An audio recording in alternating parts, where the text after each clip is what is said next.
let's get ready. I'm going to moisturize my skin.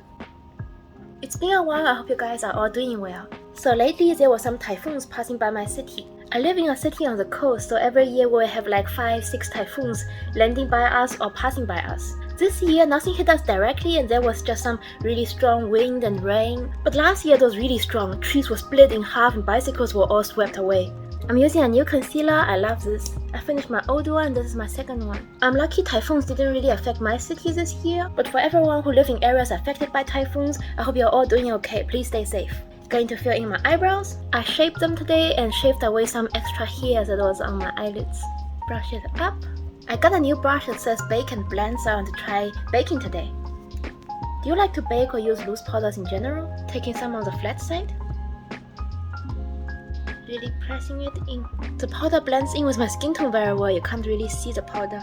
Letting it sit.